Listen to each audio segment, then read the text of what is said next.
tout le monde, voilà, 5e jour de confinement, j'espère que vous allez toujours bien et que vous ne vous ennuyez pas trop. Aujourd'hui on s'attaque à un morceau que j'adore, il s'agit d'un morceau de John Mayer qui s'appelle Waiting on the World to Change. Alors ce qu'on va faire ensemble, c'est qu'on va décortiquer la rythmique. Dans un premier temps je vais vous montrer les accords, ensuite la main droite, et puis les petits trucs, les petits gimmicks pour sonner dans le style. Alors au niveau des accords, on a une harmonie en Ré majeur qui est assez simple, donc Ré premier degré, Si mineur 6e degré, ensuite 4e degré Sol, premier degré Ré. Ça c'est la première partie de la grille. Ensuite on passe sur La 5e degré, Si mineur 6e degré, 4e degré avec Sol, et Ré majeur, premier degré. Par contre, les accords ne vont pas être joués de la sorte. On va prendre des positions que moi j'appelle hendrixiennes, celles qui se jouent avec le pouce par-dessus le manche. Si vous n'êtes pas trop familiarisé avec ça, dites-le moi, je vous ferai peut-être un petit tuto là-dessus. Et pour ceux qui ont déjà étudié un peu le style Hendrix ou John Frusciante, ce genre de truc, ça va vous parler. Le Ré, on va l'attraper comme ceci, donc avec le pouce 10e case. Et en fait, on va même pouvoir se contenter de faire sonner que la triade sur les cordes de Ré, Sol et Si. Idem pour le Si mineur, le Sol, même forme que le Ré. Et ensuite par contre là on vient faire un Ré barré. Donc.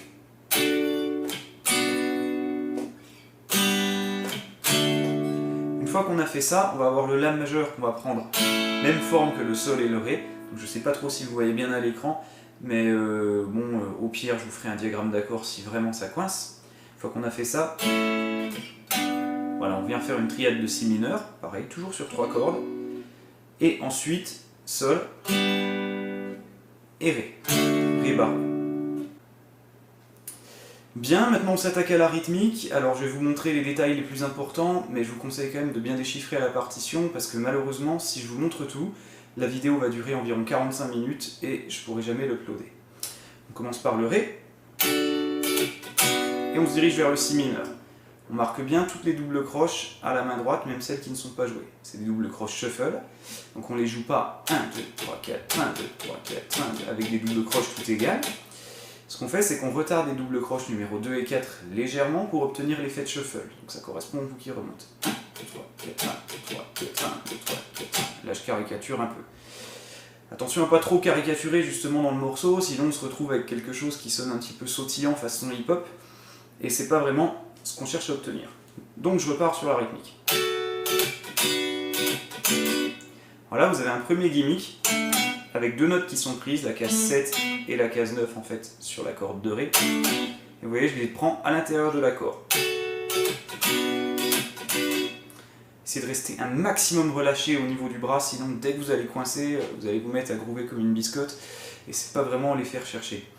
Une fois qu'on a fait ça, Sol majeur.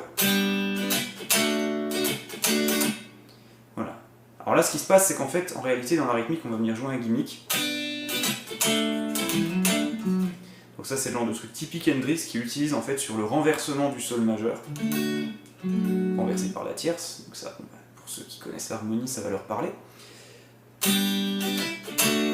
Et là, on fait un slide. Vous voyez sur la corde de La. Et le petit motif avec Elmer Pull-Off, avec l'annulaire.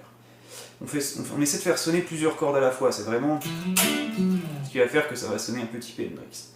Ensuite, pour le La majeur, on va l'amener avec un slide par la basse sur le pouce, et on va jusqu'au Si mineur. Bon, là on a un petit gimmick un peu typé Hendrix, ou un peu en ce moment recyclé en tout ce qui est un peu néo-soul. Voilà, je vous laisserai le détailler, pareil ça se joue avec des hammers et des pull-off, on prend toujours plusieurs cordes à la fois, et ça faut le faire un peu à l'oreille. Et en fait ce qui se passe c'est qu'on a un Si mineur, dans lequel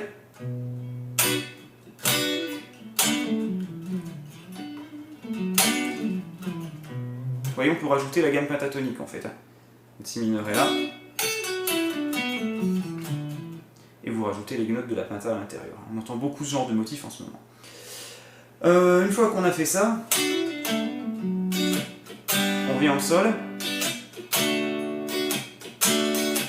Et voilà, on a bouclé la rythmique. Si je joue tout lentement,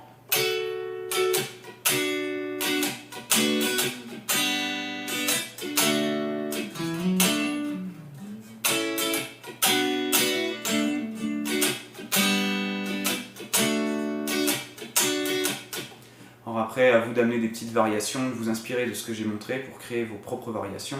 Là, je vais jouer tout droit sur le playback pour que ça corresponde vraiment à ce que vous avez sur la partition.